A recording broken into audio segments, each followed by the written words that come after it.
P-O-D. Bit of pod there. Alive. That's grown on me. Yeah, it's not bad. You know, it rocks. I mean, we've got to give it that. I will certainly give it that, Rick. Yeah, XFM 104.9. Ricky Gervais. With me, Steve Merchant. So more from the facts and trivia book. Edited, as I say, by Sir Isaac Asimov, so not just overheard on the tube or by a drunk. Well, he might have overheard him on a tube by a drunk. And just put him in a book. Yes. Listen to the whole fact here before you make any judgments. Okay. Sauerkraut was renamed Liberty Cabbage by Americans during World War I. Sure. In their denunciation of all things German, some Americans actually kicked Dachshunds. Are the little dogs? Yeah. Little German dogs, just give them a kicking. Because they were German. Or they were derived from Germany. I don't know if they got to like a small sort of French village and just said, bring out your Dachshunds. Why, what are you going to do to them? Nothing. Give them a little bit of food or something. You're not going to kick them, are you? Got No, some milk. 'cause I've heard about you Americans. No, just bring out that little sausage dog. You say it aggressively. You said that aggressively, like. Well, no, bring out the little sausage dog. Okay. Well, you're not going to hurt it though. Of course I'm not. If you hurt it now, it's like it's against the Geneva Convention. I'm not going to kick it. Well, I didn't even bring up kicking. I didn't even mention kicking. So why have you done that? That's. I don't know. Well, I haven't got a Datsun. Oh. Sacre bleu. Yeah. Sorry. That thing down my trousers is just a baguette. Yeah. Do you remember that, Carl? Do you remember Dynamite fact. A dynamite Baguettes fact. were invented by Napoleon so he could carry them down his leg. We just find there's one more here that I thought might. I know that there's a lot of those kind of amusing laws and stuff, antiquated laws and that on the web and things. But again, it's Asimov. I'm thinking it's true.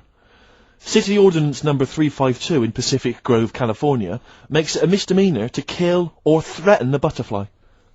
Threaten? Yeah, you can't even threaten a butterfly. So if it goes... Don't even look at it aggressively. Yeah, butterfly comes down, I go, what are you looking at? I go, nothing. Yeah. And he goes, Judge! What? Yeah. Bloke looking at me with a net. I wasn't doing anything, I'm fishing. But see, the thing about that is, a lot of the kind of, sort of the wilder butterflies from the wrong side of the tracks, they're just going to take advantage of it. They're going to cruise around, they're going to be playing loud music, abusing old people. They're untouchable. And they're going to go, have you got a problem with that? Exactly. You go, and no. you're going to go, no. No, it's fine. Go about your business. No. Butterflies there, Rick, in California, running amok. Yeah. Should repeat it. Yeah. No, there's another one that I think you'll be a fan of. Oh, it might take me a while to find it. Maybe we should play a track. Oh, wow, that takes us nicely. That's a lovely link. That thing about you said about playing a track. Keep going. This is Song for the Lovers, and I've chosen a great track here by Lloyd Cole, oft forgotten, but a great singer-songwriter. And this is one of his best songs, I think. In fact, I think Sandy Shaw covered it in the mid-80s when she had a little bit of that resurgence. It's Are You Ready to Be Heartbroken? And it's Song for the Lovers, lovely tune. Are You Ready to Be Heartbroken? Actually, Lloyd Cole with his Commotions. That was done with, and I love it. Beautiful. Cheers. Facts and trivia, the last one, Rick. Go on. This is a sobering lesson for us all. Go on. At the Pan American Exposition in Buffalo in 1901, Yeah. President William McKinley received a line of citizens, shaking hands with each. In the line was a man with a handkerchief covering one hand. Neither of the two Secret Service men guarding the president was curious enough to take a look at what might be under the handkerchief in the hand of the man. Leon Golzgoz, an anarchist. Yeah. What he had was a loaded revolver, and when the president thrust his right hand out for the shake, Zolgozd fired twice. McKinley died a week later. So, what he did there, it was outwit the might of presumably the FBI or the Secret Service by covering the gun with a handkerchief. Clever. That's brilliant. It's absolute genius. Just think how they had to explain that. And they go, how did he get close enough and shoot the president? And they go, we didn't see the gun. Why? Covered it with a hanky, did he? Oh, well, you're not to blame then. Exactly, we can't compete with that sort of, didn't you think to look under the hanky? No. Well, probably just thought it was a hand. Of course, because that's what a hand would be. Did you not think he was probably holding a gun or something? Didn't do that. We didn't train. We didn't do hiding it with a hanky, did we? Alright, if you didn't do it, then it's not your fault. Don't worry about it. But he lived, did he, for a week? The president lived with it for a week, yeah. That's because they had to go to him and they're probably shuffling around his bed going, sorry about that. Why didn't you look? I had a hanky, did he? Oh, well, they're now in jail. Well, they were. Go on. Well, when we went into the jail to give them some bread and water. He had a hanky over his hand. Right, yeah. We thought nothing of it. Sure. And a gun, yeah. It's a gun, and he got out. See, do you remember the gun? Yeah. That's terrible, isn't It's it? pathetic. No one's used that method since. I know. Because it was effective there, but you don't hear about that now. No. People using all kinds of elaborate methods to assassinate people, poisoning their wine. Yeah. I think that was Rasputin. As I recall, they put some poison into his wine. Well, they didn't. I didn't study it in history class. That's my memory of it. But if only they listened to Carl last week, chink the glasses. Always drink the That glasses. shows that they used to test it, didn't they? Pour a little bit from yours into mine. That means I'm not poisoning you. Yeah. But if you're thinking of murdering someone, you know, Just a dignitary. with a gun. Yeah, but let's Pop say a hanky over it. Just think about that. Just pop a hanky Or, over it. I don't know, pop it inside an oven glove. And just wear that as you go to take their hands.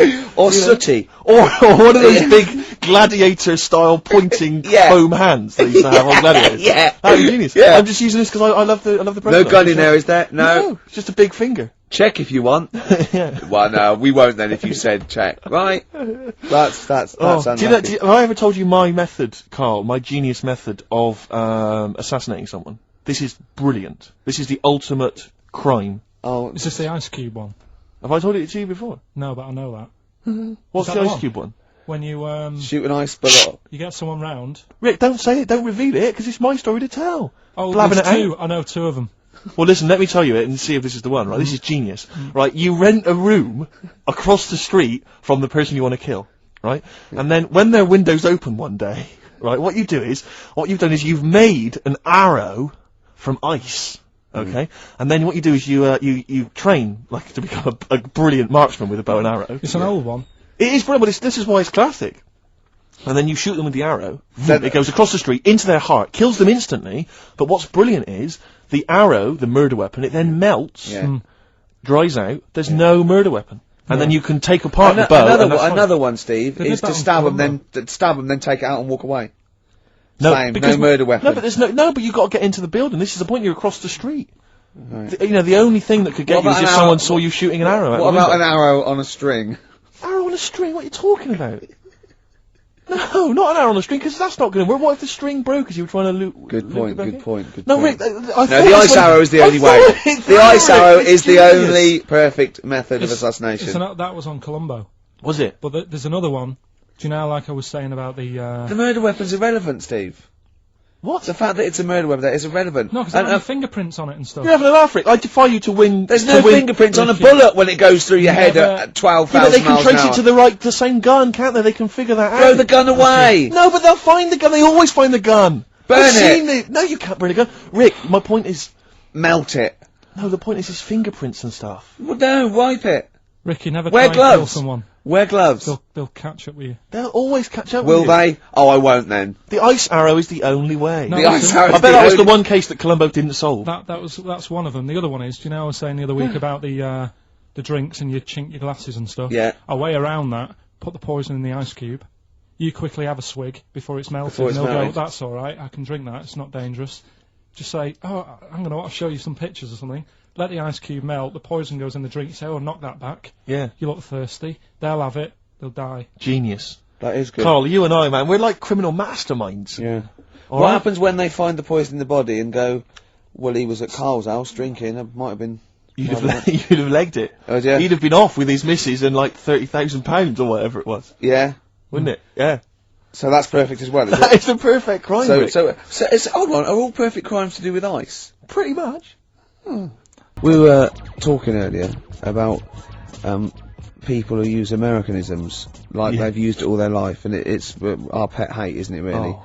like just people who say, DJ, they're going, look, this could sound a little bit, butt licky. Butt licky. What's that? Never heard that. Butt. Don't say butt.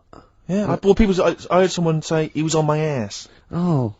He was on my ass. Yeah. I've never... What? I'll tell you what almost annoys me almost as much as that. There was a guy I used to know who'd pretend, and this guy was like, he'd never done anything wrong in his life. He had no street cred whatsoever. And I was driving along with him once, back from somewhere, and a police car just pulled out and was just following us along the road, because police cars sometimes do. Not following us, just happened to be driving in the same direction. And he went, "Hey, up the pigs, watch it."